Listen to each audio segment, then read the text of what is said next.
Hello, good evening. Welcome to UPFront. Tonight, in a recent press briefing, the Finance Minister, Mohamed Amin Adam, provided an update on Ghana's economic status and the progress of the IMF-supported post-COVID Program for Economic Recovery, PCPEG. He highlighted significant achievements and outlined future plans to ensure sustainable economic growth and stability. Let me just run you through some of the things that he said. He talked about Ghana's macroeconomic environment remaining stable with a robust growth evident in the Q1 2024 real GDP growth of 4.7%. Inflation on the decline, dropping to 23.1% in May 2024. The cedi having shown, in his words, relative stability, with year-to-date depreciation at 18.4%. That is what he considers relative stability. Now, gross international reserves improved, in his words, to cover 3 months of imports by April 2024.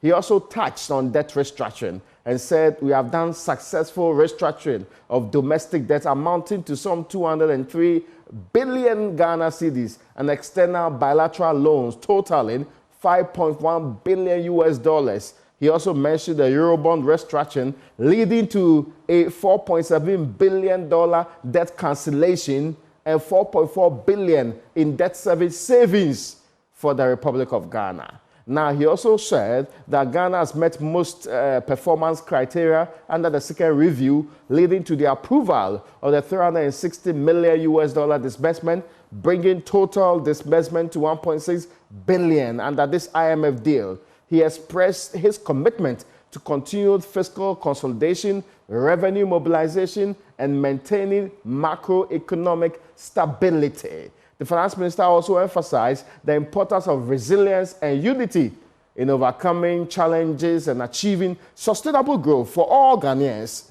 My guest tonight, however, is a man the finance minister singled out as the #1 enemy of the Ghanaian cedi.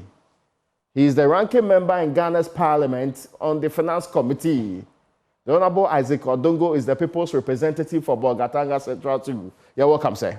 Thank you. Good evening. I hope you are doing well today. By His grace, we are managing. You appear not to have been impressed with what the minister said. You appear not to like the good news. In fact, even before he made this statement, he had told everybody that you in the NDC have no campaign message. The economy, you can't use it to campaign. Because in fairness, they have fixed the biggest problems that the economy was facing. And he came to outline that in that multiple press conference. Generally, what do you make of the press conference?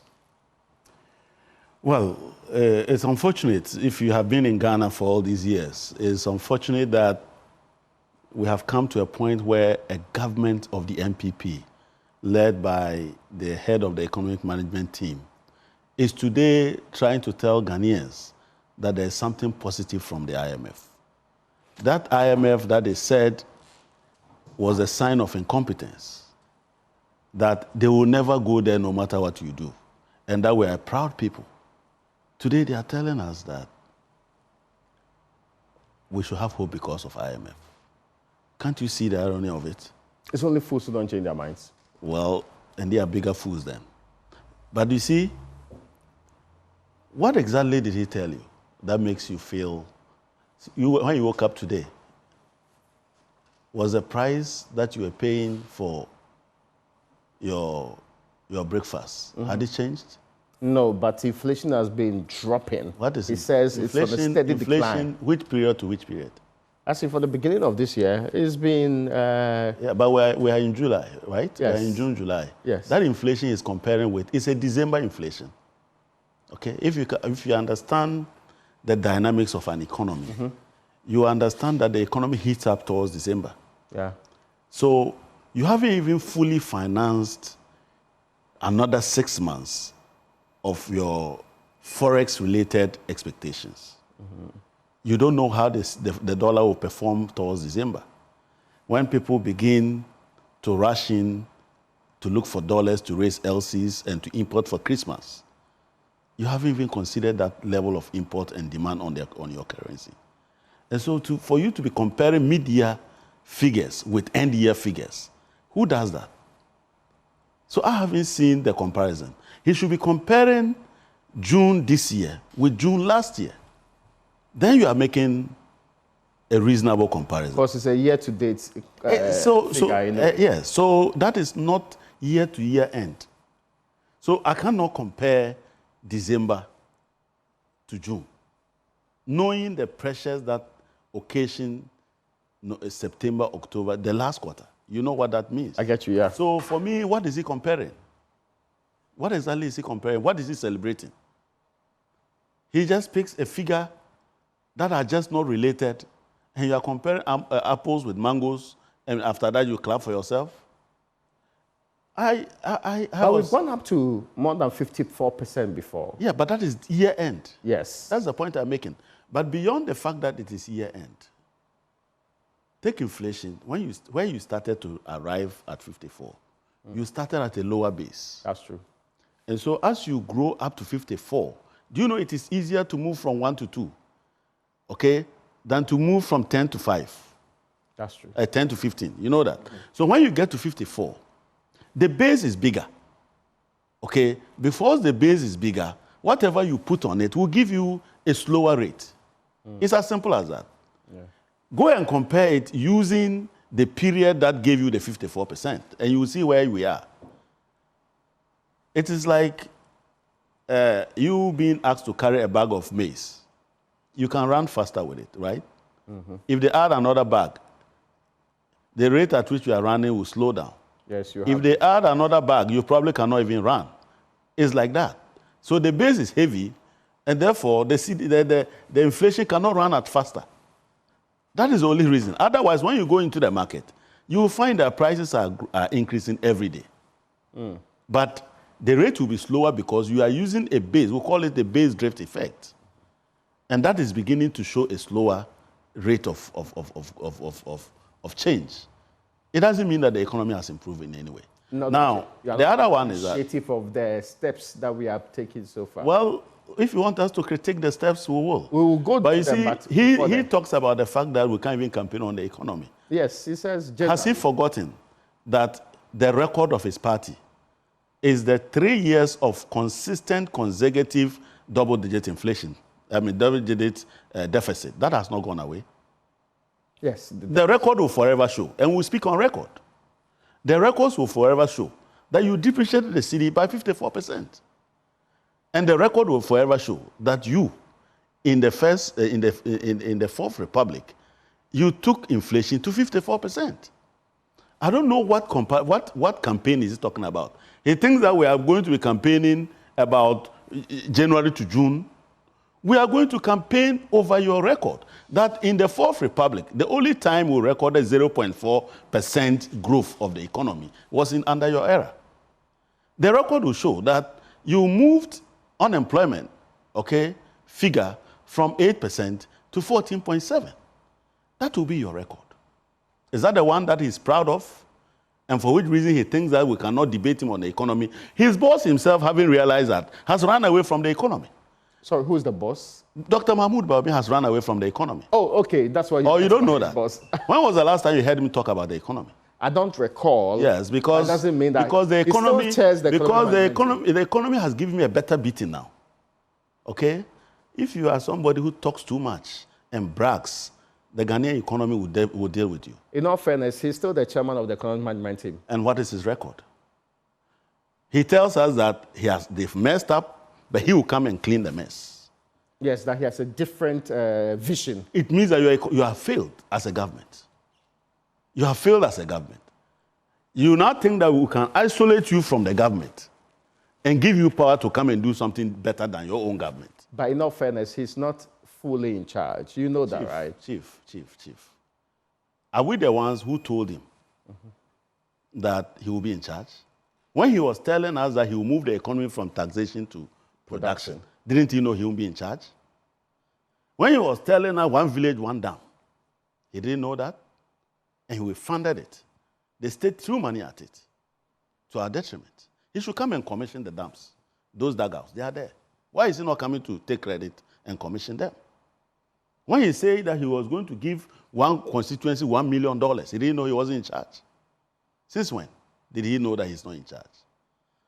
As recently as 2020, he was roaming at Yesu Krom, saying that we have done better. You remember 2020. that? Yes, as recently as 2020. That COVID year. He was in Yesu Krom. You listen to the name of the place. It is no more Central University. Yesu Krom, Kaswa. Oh, really? Oh, yes, in 2020. He went there, he was saying that they have done better. That was the day he finished and he was sweating profusely. If you saw, there are videos of and pictures of him sweating everywhere. Let me tell you, you cannot come and celebrate taking away monies from people that you went to convince them.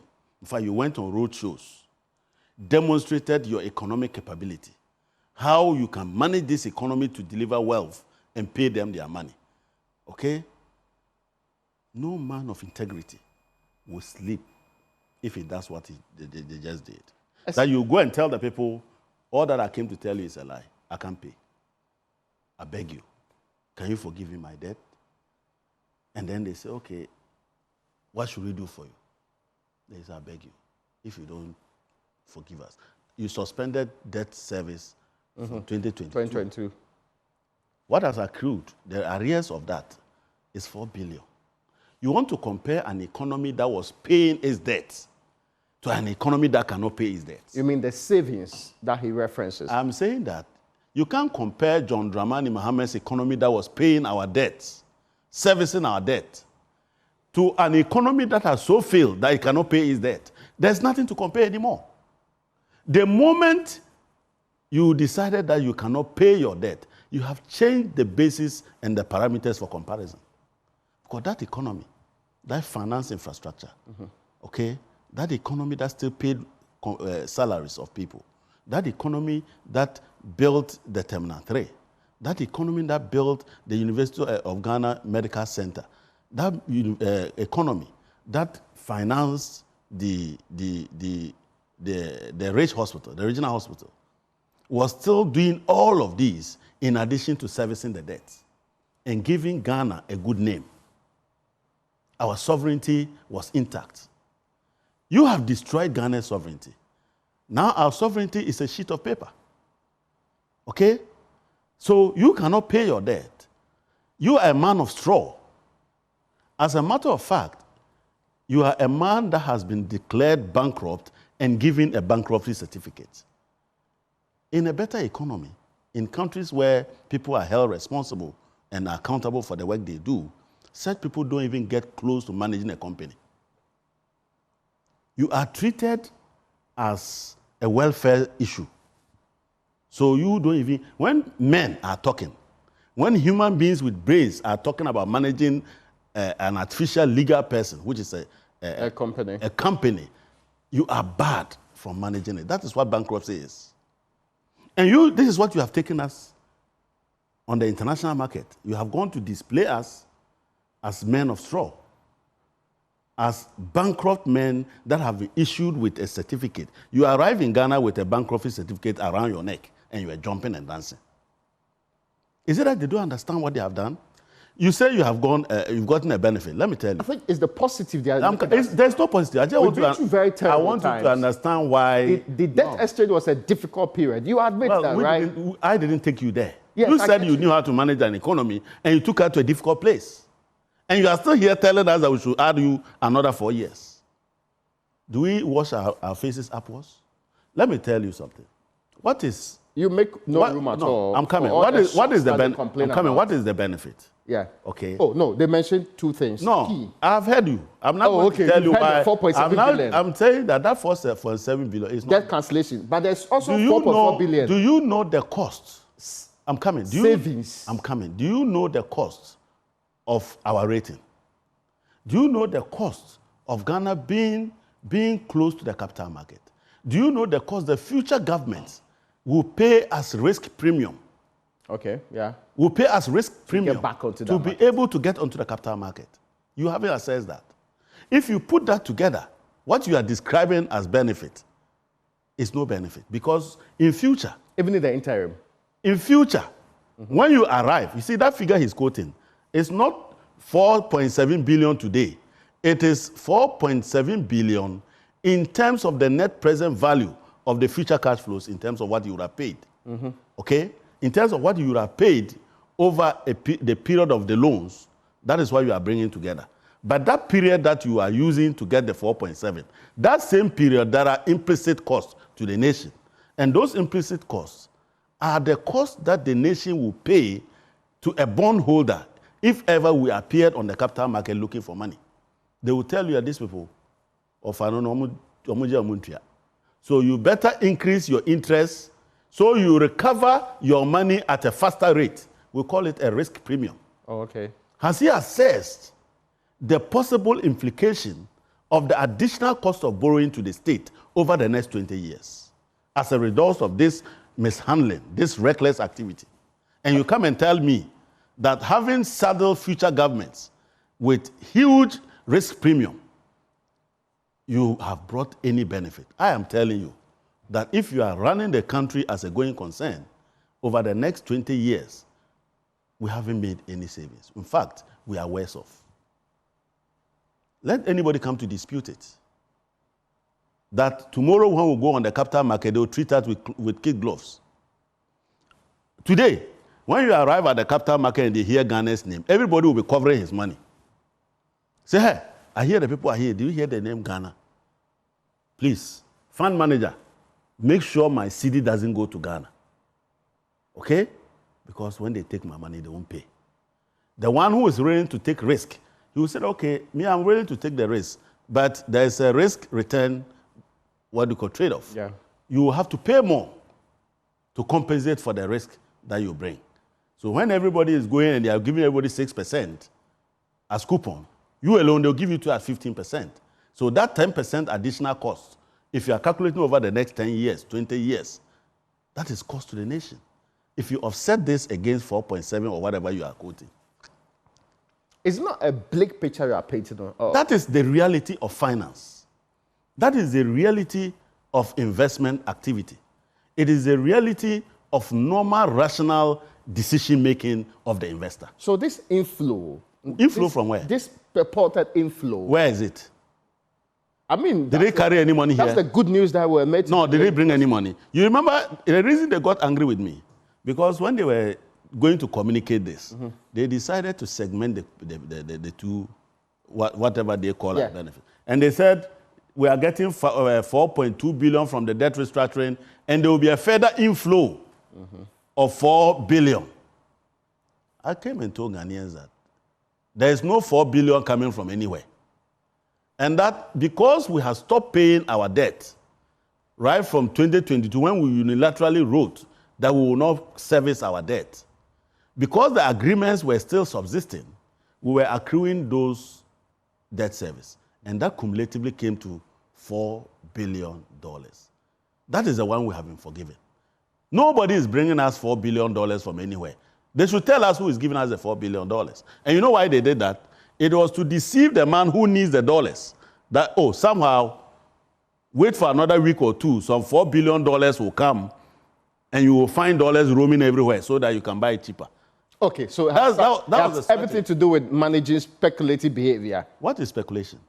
Let me tell you. Yeah. In 2015. Something you've been accused of. In 2015, Dr. Mahamudu Bawumia, okay, tweeted that the government is now blaming speculators for the woes of the cedi instead of tackling the fundamentals of the economy.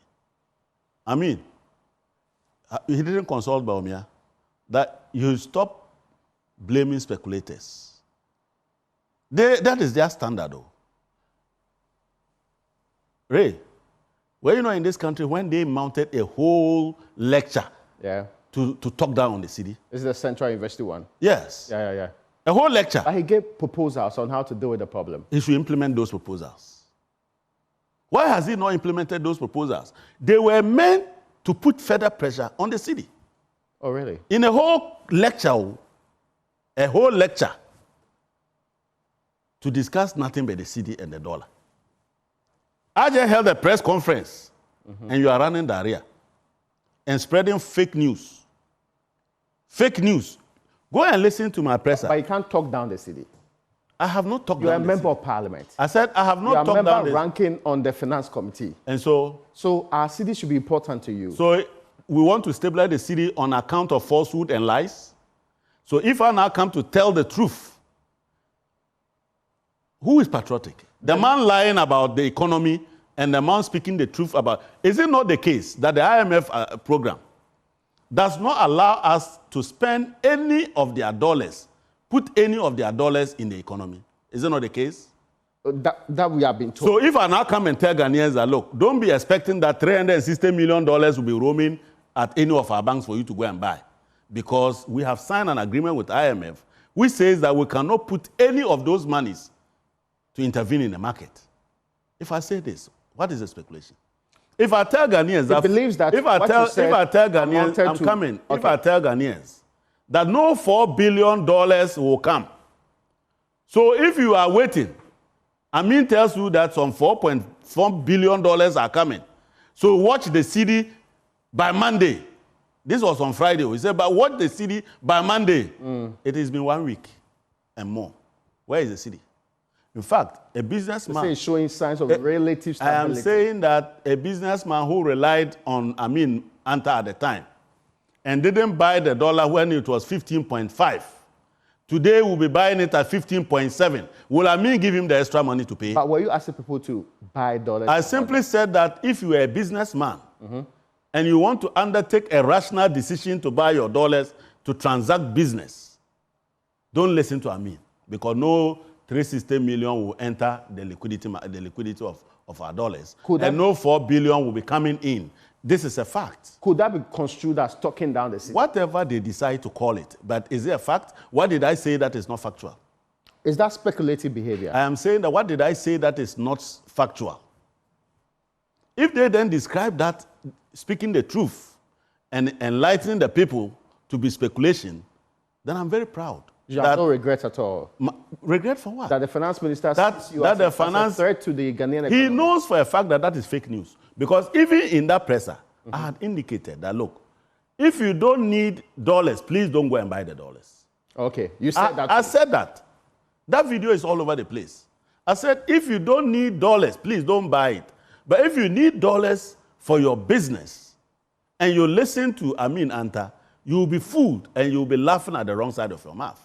And that is a fact. Oh, that's what they had a problem with. Why do they have a problem with the facts? I should condone lies and falsehood. I wouldn't do that. You were expecting that the things you say would support quest to tell people not to. So what did he say? What did he say that I should be able to? I was not trained to lie. So if you lie, I expose you. You see, the accounts, you massage it. See, you want to say the truth. They say, Sebi, Sebi, Sebi. And then when they finish, it's even worse. Who are places that we don't know Sebi? Boga, Frafa people, who don't know Sebi. You say it as it is. And I just said that, look, there is no $4 billion coming in here. So if you are waiting for $4 billion, you'll regret it. This $360 million will come, but it will go straight into our reserves. Government of Ghana will be giving cedis to spend. Okay. While the dollar remains at Bank of Ghana as reserves. You mean the central bank will not pump the dollar to the various banks so that I can actually go and access the money? It will be in violation of the IMF agreement. You see, even their reserve that they are quoting. So IMF, how then does it show up the cedi? It will not show up the cedi. That's the point I made. Okay, I get your point. But that's not what we are told by the finance minister. That's not the impression created to most of us. So that is the impression I'm disputing. And he's not comfortable that I have exposed him. I should have also condoned it and come up and say, oh yeah, some $360 million will come and show. And then some $4 billion will come. From where? When $1.2 billion came, if it was money that was meant for the market to support the cedi, would we be where we are? That $1.2 billion is still sitting in our reserves. The only thing government got was the cedi equivalent from the Bank of Ghana. Okay? And importers are not using cedis to go and buy goods in China or to go and buy goods in the US. So if somebody is being misled to believing that some $360 million somehow will stray into the liquidity of our Forex in the market, he will be laughing at the wrong side of him now, because even if $1 disappears from the reserves, they will have to account for it. Look, You have no regrets at all about this? Why should I regret for speaking the truth? If even they who held a lecture to talk down on the cedi, never regretted it. Not to talk about, so like I'm saying, if they had said that, I said A, B, and C, and it is not true, and they can give me the evidence to back the fact that I am lying, then I would have regretted, and I would have apologized. But is it not the case that you are not getting any $4 billion cash inflows? Yes, I mean... Is it not the case? That we understand. So if I say that, why should I regret? Is it not the case that the $360 million that is coming for the third tranche will not find its way into the Forex market? Do you know why it won't? You have done a debt restructuring. You don't have money, but you start paying from 2026. Okay? When you start paying in 2026, you are not going to pay with cedis. You cannot externalize those liabilities with cedis. You must pay in foreign currency. Yeah, dollars. So the IMF is asking you, keep the dollars that we are giving you, so that when it comes to you servicing your debt from 2026, we have the foreign currency sitting at the Bank of Ghana. Do you understand that? Yeah, but we hope to actually have this sinking fund kind of system. Well, that is a different conversation. Yeah. We already have a sinking fund. What I say is that, look, the restructuring is saying that, okay, don't pay this debt. Or we have decided to lengthen the repayment. The period for period. We have decided to reduce the coupon rate and all of that, so that you can swap with a new one that are more favorable. But then you'll be paying. What I have been saying is that I will start putting some of those monies into the sinking fund and building buffers. Okay? And I would be surprised that those Eurobond investors did not demand that. They would have demanded that there's a fallback position, there's some kind of insurance and security to ensure that when the repayments start, you won't come and be singing another tune. So put some of those monies into the sinking fund, build buffers, so that you can use that to take off the debt when you start repaying. Okay? I do not know these people in an election year whether they will do that. But that is what any reasonable, sensible person will do. Okay. But that's what he says they will do, though. Oh, well, then that will be good. Yeah, that's also because he mentioned it earlier. That will be good. Well, there's a point, though. The minister was quite clear that the cedi has been under pressure in recent times and that the exchange rate has largely stabilized since 2023. Year-to-date depreciation of the cedi against the dollar is 18.4%, compared to 22% recorded the same period of 2023. Anyway, the key measures government is implementing to deal with the recent depreciation of the cedi include: 1, tight monetary policy by the BOG, that's the central bank; 2, deepening ongoing fiscal consolidation program; and 3, intensifying the gold for oil program and the Bank of Ghana's gold for reserves program, and anticipated Forex inflows from disbursement from our multilateral and bilateral institutions, as well as private sector financial institutions. These include the $360 million, which will be disbursed to Ghana by close of business Monday the 1st. Yes, and he mentioned that. And following the approval last Friday, the IMF fourth tranche is expected in Q4 of 2024 after IMF executive approval of the third review. The World Bank DPO2 tranche of $300 million is expected in Q3 of this year. And the disbursement from bilateral institutions, financial institutions, and the World Bank Garrett project, $150 million, EBID facility, $200 million for SME support, and anticipated proceeds from the 2024-2025 cocoa board syndication of $1.5 billion. I'm just listening to you where the support for this economy is truly going to come from. You're only creating problem for to get further angry with me. Oh, no, I'm just listening to you. The things he's saying, when I break them down, you will see that there's no Forex. Let's go through one by one. One, let me tell you, read the IMF program. Yeah. We're expecting 15 billion, both in terms of conservation of Forex and in terms of disbursement from IMF and multilaterals. Okay? That money is split between 3 billion from the IMF, which we have already taken 1.56 billion. Okay? Then there's a further 10.5 billion emanating from this debt restructuring that would improve the balance of payment. This is purely on balance of payment movement.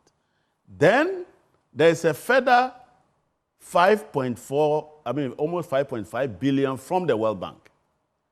Okay?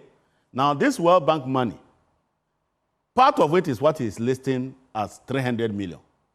It excludes the Garrett project, which is 150 million. That Garrett project is not a budget support, budgetary support. Any money that is coming from the World Bank as budgetary support is part of the reserve that they are supposed to build at the Bank of Ghana, per the IMF program. So no World Bank multilateral money here will find its way into any of the financial institutions. They will all stay at the bank, at the Bank of Ghana. So World Bank 5.4 billion has no effect on liquidity in the Forex market. It will stay there. IMF 3 billion will have no effect on liquidity or Forex liquidity in the market. He keeps mentioning financial institutions. Yeah. Does he have any agreement with any financial institution to give us money?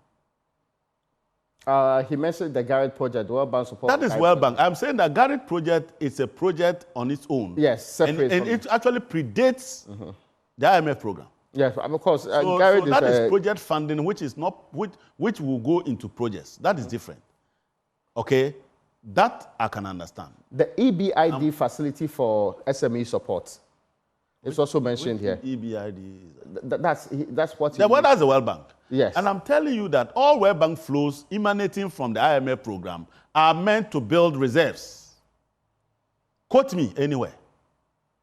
Now, how about... Do you hear what I'm saying? I get you, yes. So that is about 8.4 billion from the World Bank and the IMF, which will come into Ghana, that will not find its way into the Forex market. They will stay at the Bank of Ghana to build reserves. So if you start quoting those ones, now the financial institution is the only item that is strange here. That financial institution that he's talking about, who are they? He didn't mention. Who are they? He didn't mention. Exactly. I'm saying that the communication is structured in order to deceive us to think that somehow some money will be coming. If Amin Anta had any figure for financial institutions, I bet you he will mention it. There is no figure from any financial institution. These financial institutions are the ones that you are still trying to restructure their debt, the commercial agreements, the commercial loans. You can't pay. So he should stop mentioning financial institutions and letting people believe that somehow some money is coming from somewhere. And when I break this thing down and I start speaking the truth, they say, why am I not supporting the lies? Because I am not supporting the lies. The people lying are more patriotic than the ones speaking the truth. And that I should support them to hold the value of the cedi on account of falsehood and lies. In fairness, their accusation is that you are talking down the cedi. Why? That's the only... they've not said that you are supporting lies. Why have they not gone to the people who rated the cedi as the worst performing currency? Is it Adongo who said it? No, the external... Good. Yes. He should write to them. You know, they are used to writing to rating agencies. You remember? Yeah, Akufo-Addo 10 rating into what do you call a diplomatic conversation. They say they don't and wrote a letter to them complaining. Look, there is no rematch in rating. You just perform and the figures will show. Listen, immediately after this restructuring, our rating on our external bonds or our, what do you call it, our external credit rating would improve. You know why? Because those debts will now move away. Those old debts are being replaced with new debts. And those new debts will be current. Because they are current, you cannot classify them as non-performing. Only on account of that. Not that anything would have changed. But listen, when you see this rating improving, just because we now have a non-performing debt being swapped. Or structured. It's being swapped. Okay, if you insist on calling for a performing debt, they will go over the roof and say that, oh, our rating has improved. We have done better. And meanwhile, nothing has changed. It's just a paper. One paper says that your debt it should have been paid in 10 years at a coupon of 10%. Bring that paper, we have toy. It's not part of it. We'll give you a new one, which will now be paid over 30 years and at a coupon of 5%.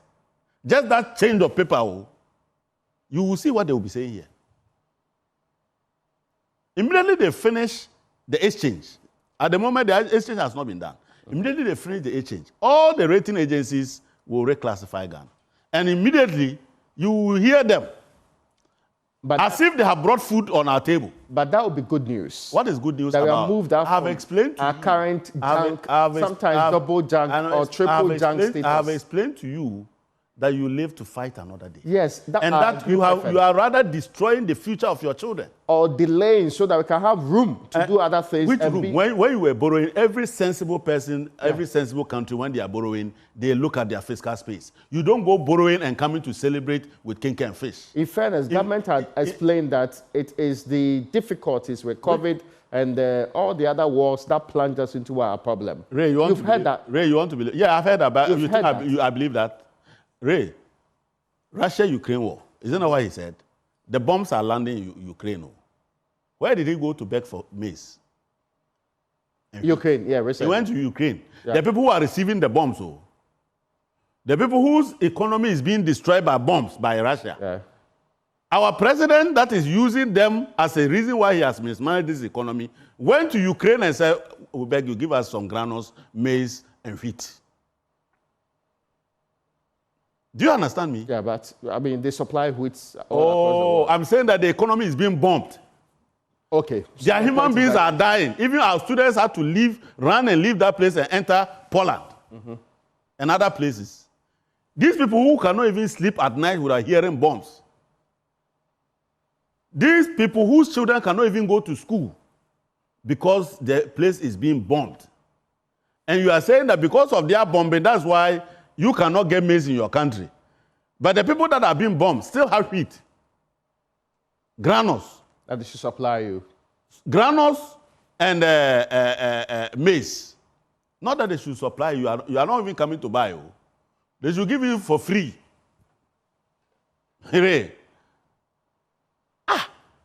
Are we serious in this country? Is Akufo-Addo serious? Sometimes I just wonder.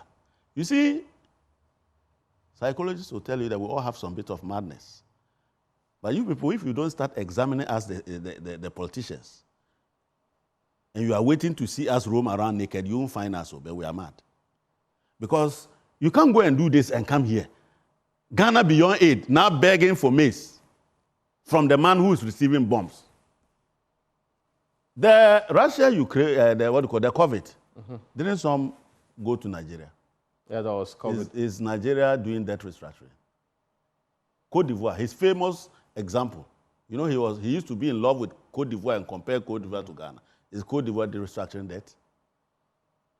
Benin. Other countries have done. Zambia. Are we comparing ourselves to Zambia and Sri Lanka? Is that in the league?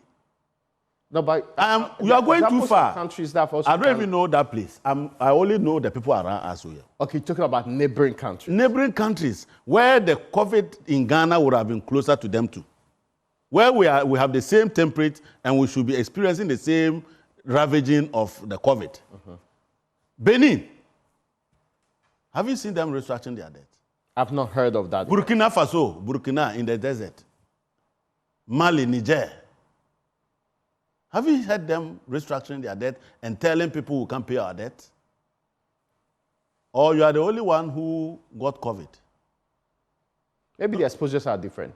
It means you mismanage the economy. The IMF is saying that when COVID came, there were pre-existing underlying conditions. Yeah. That should tell you what they are simply saying in diplomatic language is that when COVID arrived, your economy was in shambles. Me, I got COVID 3 times. I'm sure you probably might have got it. Yes, I have. But you are alive. Yeah. Some got it, they died. If you had diabetes, hypertension, those underlying conditions, you die. So you are not dying because of COVID, but you are dying because your system itself is susceptible to COVID attack and killing. That is the economy COVID came to meet. When COVID came, our sugar reading were at a very high glycemic levels. And COVID doesn't like that. When they came, we were very diabetic. We were very hypertensive. That's why the economy collapsed. It's not because of COVID. Otherwise, those economies that were stronger, they have since recovered long ago. You are still talking about recovery. And you are saying that we should use first quarter. Go and look at last year. Go and look at the economic growth for last year, first quarter and second quarter. They were in excess of 3%. But we ended the year at 2.3.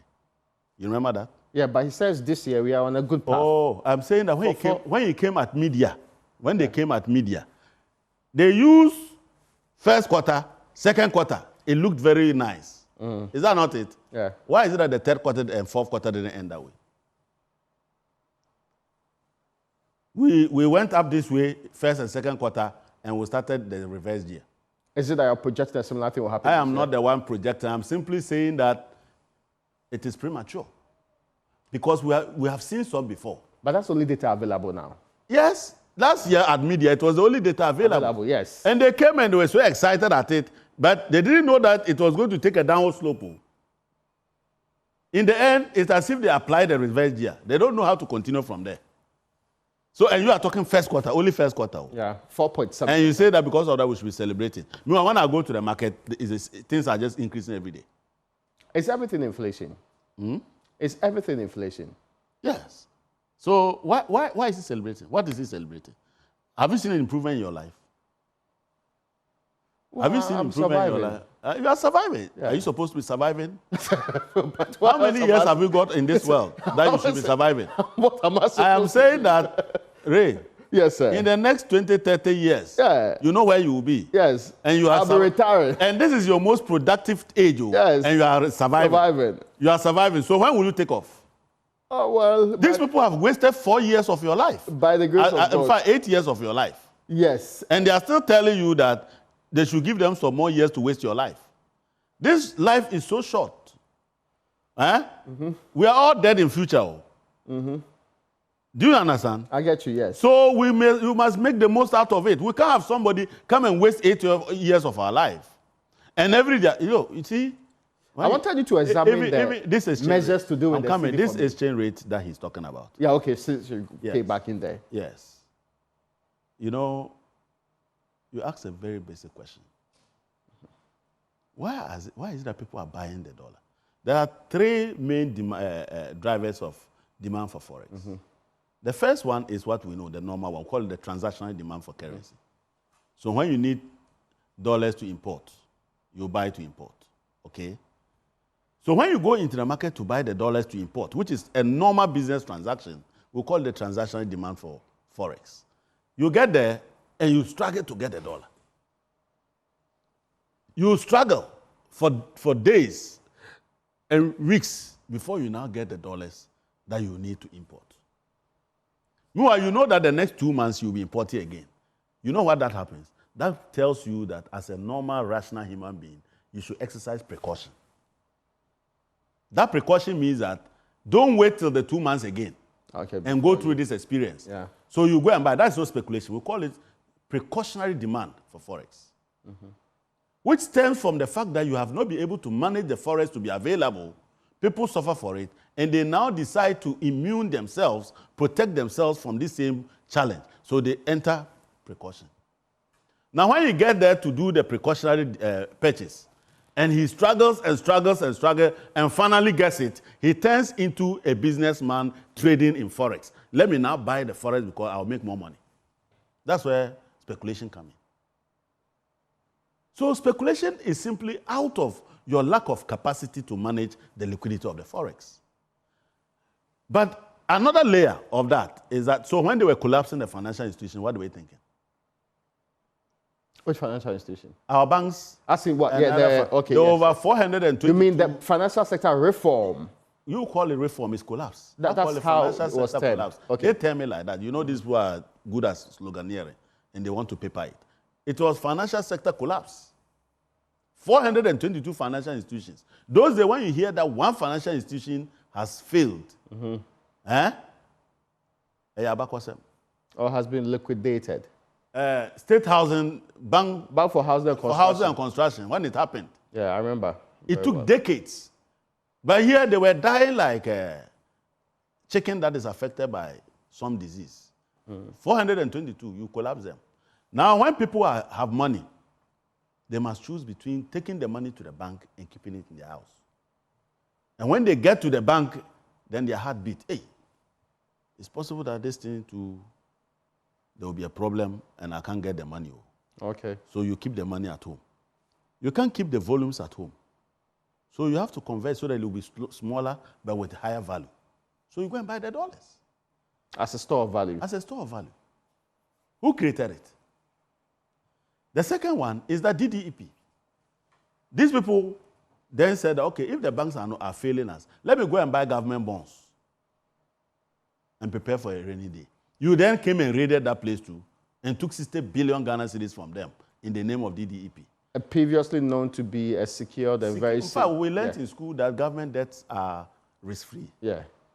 Isn't it? Yeah. Did we know that even when you give loans to Ray, you are better off? at least you. Yes, I'll pay back. But if he's not paying you, you probably go to see some policeman who threaten him to pay. But this government, why are you taking him? You go and demonstrate and picket, they won't mind you. So the people who are buying the bonds, now when they get the money, they buy the dollars. Your own ministers are hoarding dollars in their houses. Sorry, which ministers? I say his own ministers, but at least we know that the special prosecutor came to tell us that there was a minister for sanitation. What's the name? Cecilia Adapa. Cecilia Adapa, they found... When he said ministers... At least I have one example. Okay. That I can testify. Okay. That special prosecutor came and told us that he found a lot of dollars in Cecilia Adapa's house. Yeah, that is without doubt. Good. Was that not store of value? You are saying that even your ministers are doing it. They don't trust your economic management. And they feel that they will not lose value if they save in dollars. You want me as a Adongo, if I have my money, to keep it in cedis with inflation all over the place. So... That's an interesting point. Is there a crime that after you have mismanaged the economy, you have left me with no option, I should not take pragmatic steps to protect the value of my savings? And when I do, you come and call me names, speculators. Since when did speculation become a crime? When it constitutes talking down the city. I am saying that when the NDC government complained about speculation, Dr. Bawumia said that we are now blaming speculators. Instead of fixing the problem. Instead of fixing the problem. I mean, Anta, go and have a lecture with Bawumia. He will advise you that this complaint, the blaming of speculators, he himself asks that we shouldn't do that. We should rather go and manage the economy. Your starting point should be to bring back the capital market in the Ghanaian economy.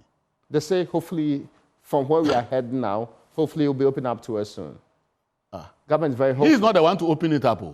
It is the investors not having confidence and trust. You see, when the government says that I am broke, but I need money now, I know tomorrow I'll get the money for you. So please, come and lend me your money.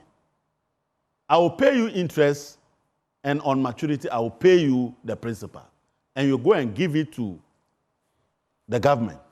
You do that on the basis of trust and confidence. The trust is broken. So the decision to revitalize and grow the capital market is not with the government. It's with the investor.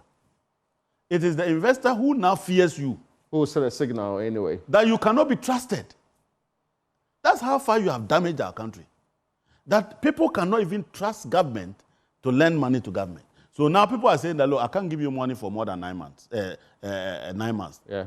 90 days. Short term. 90 days. So that immediately something is going to go bad, I will collect my money. So at least every 3 months, I want to see my money. Then I decide whether to roll it over for another 3 months. Yeah. Okay? That's where we are now. You are borrowing on short end because nobody is willing to give you money for more than 90 days. The good news is that we are implementing tight monetary policy by the Bank of Ghana. Yes, we are also deepening the ongoing fiscal consolidation program, and we are intensifying the Gold for Oil program. And the Bank of Ghana reserves for the program anticipating forex inflow from disbursements and all of that to maybe will come along. I hope we have dealt with forex inflows. And I've said that forex inflows, even if they come. But we are, I was mentioning gold for oil. We are intensifying. Gold for oil was supposed to stem increases in fuel prices. Yes. Have you been to the pump recently? Yeah. How much did you pay? Somewhere around 15 or 14. How much were you buying it before? I mean, which period are you using as a benchmark here? We know that here we use 2016. Oh, really? It was far lower than that. That's how much? You can remember this, so try and remember that one. I don't recall the exact one, but it was far lower than that. So that is the impact of gold for oil. No, gold for oil was not introduced in 2017. I am saying that yes, gold for oil was introduced as a measure to fight the depreciation of the cedi. Yes. And to make sure that oil prices stabilize. That's true. Right? Yeah. I don't want to discuss the relevance of that arrangement and the corruption that is in it. Okay? Gold for oil? Yes. There are serious corruption issues there. How so? You will see it one day. Okay, if you insist. Okay? Yeah. But if your gold for oil led to fuel price now at 15 cedis, you're still touting it here as a tool for managing currency volatility. There are three key plans. I'm coming. Tight monetary policy. So tight monetary policy. Who are they tightening? IMF came and forced you. The common sense that we're all putting into your head, you refuse to listen because it is coming from it. Didn't we tell you that it was wrong to print money and give to government? Yeah, they said they did it to save the economy. And who? The central bank. That without that, the central bank salaries would have even been difficult to pay. You see, it is like me going to a supermarket and taking bread and eating it. You ask for money, I say I don't have money to pay you. And you say, oh, why? It's not right. Then I say, oh, if I had not eaten this bread, I would have died. Bank of Ghana has a mandate. Yeah. Okay? That mandate is what the people of Ghana gave to you. Including stability of the currency. Yes. Nowhere in your laws did we make you a shock absorber for government mismanagement. Nowhere in the law. So if you feel that an issue has arisen that is not adequately catered for by the mandate we have given you, you come for a new mandate. Okay. You come and amend the law.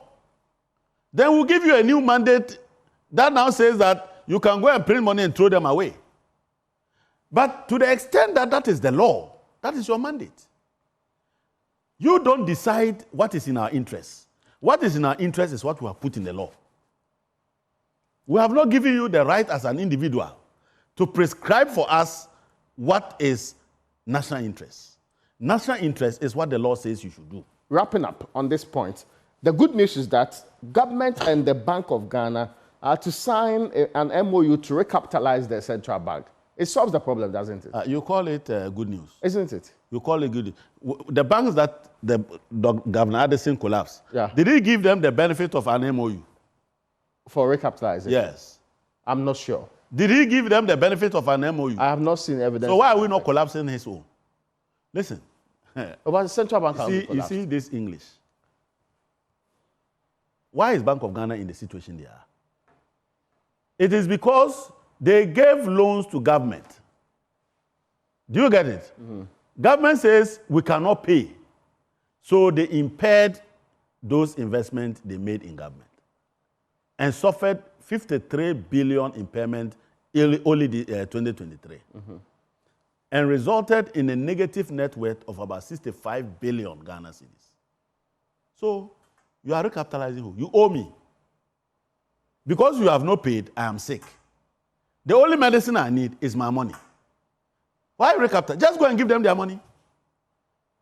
If government goes to pay the over 114 billion that it owes Bank of Ghana, won't Bank of Ghana be solvent? Bank of Ghana's negative net worth is 65 billion. You are owing them 114 billion. Go and give them the 114 billion. If they net off 55 billion, they will be positive by almost 29 billion positive net worth. Sure. And that would have been all of it. So this language about recapitalize, you owe me, you can't pay. Now you say that I'll come and give you something small to survive. And you call that good news. That is what we were told it was. No, but you yourself, is that good news? My time is up. Honorable Isaac Adongo. I am grateful to you for your time this evening. Well, folks, I just want to say that my good brother, Honorable Amina, yes, he should stop spreading fake news about me. I never incited people against the city, but I'll continue to speak the truth when he lies. I'm grateful to you, ladies and gentlemen, for joining today's edition of UPFront.